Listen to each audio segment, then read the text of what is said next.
Hello बच्चों, let's read the question and the question says which of the following statement is false. तो हमें बताना है कौन सा जो स्टेटमेंट है वो फॉल्स होगा। तो पहले में लिखा है कि units of atmospheric pressure and osmotic pressure are the same. तो हम कह सकते हैं कि जो यहाँ पर की कंसेप्ट लगने वाला है वो लग जाएगा सॉल्यूशंस का। अब हमें दिया है कि यूनिट ऑफ एटमॉस्फेरिक प्रेशर और ऑस्मोटिक प्रेशर सेम है, तो ये एग्जैक्टली ट्रू स्टेटमेंट है। It is a true statement. Why? Because atmospheric pressure and osmotic pressure, ये दोनों ही क्या है? They are type of pressure only, type of pressure. और प्रेशर का जो यूनिट होता है हम कंसिडर कर सकते हैं एटीएम में, या फिर हम कंसिडर कर सकते हैं एमएमएचजी में। It totally depends. तो इसका जो यूनिट होता है वो सेम ही होगा atmospheric pressure and osmotic pressure का, तो हमें इसे कैंसिल करना होगा। सेकंड में दिया है कि in reverse osmosis a solvent molecules move through a semi-permeable membrane from a region of lower concentration to a region of higher concentration। तो ये जो स्टेटमेंट जो दिया है हमें, ये एक फॉल्स स्टेटमेंट है, क्योंकि जब हम रिवर्स ऑस्मोसिस की बात करेंगे तो फॉल्स होने के कारण ये तो सबसे पहले राइट हो जाएगा।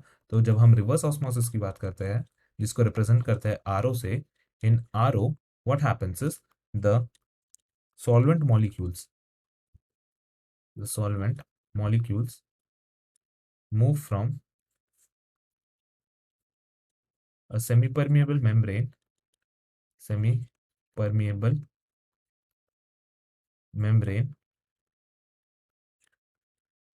from a region of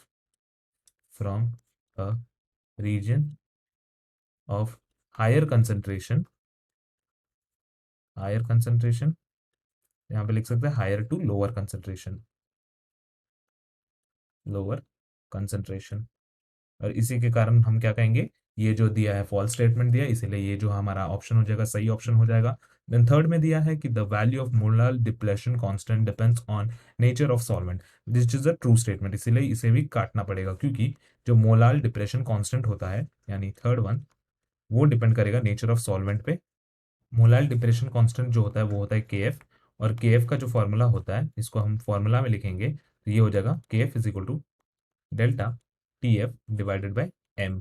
और यहाँ पे डेल्टा टी एफ तो क्या हो जाएगा, चेंज इन फ्रीजिंग पॉइंट हो जाएगा, ठीक है, या फिर हम कह सकते हैं डिप्रेशन फ्रीजिंग पॉइंट। और एम जो होता है वो होता है मोलालिटी, और इसका जो फॉर्मूला होता है मोलालिटी का, अगर हम फॉर्मूला देखेंगे, it is equal to the moles solute divided by, इसको हम करते हैं mass of solvent in KG. तो यहाँ पे क्या आ रहा है, सॉल्वेंट आ रहा है, सॉल्वेंट का टर्म आ रहा है, मास ऑफ सॉल्वेंट पे डिपेंड कर रहा है मोलालिटी। तो इसी के कारण हम क्या कहेंगे कि के एफ जो है सॉल्वेंट पे डिपेंड करेगा, नेचर ऑफ सॉल्वेंट पे।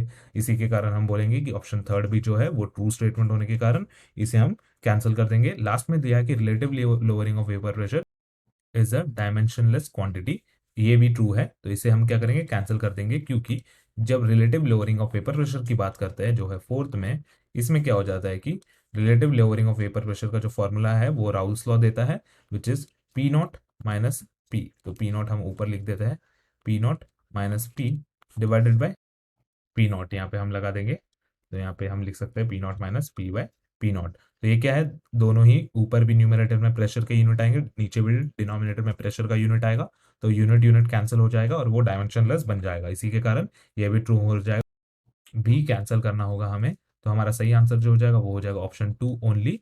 तो हम लिख लेंगे option two is the right answer. Hope you have understood it well. Best of luck.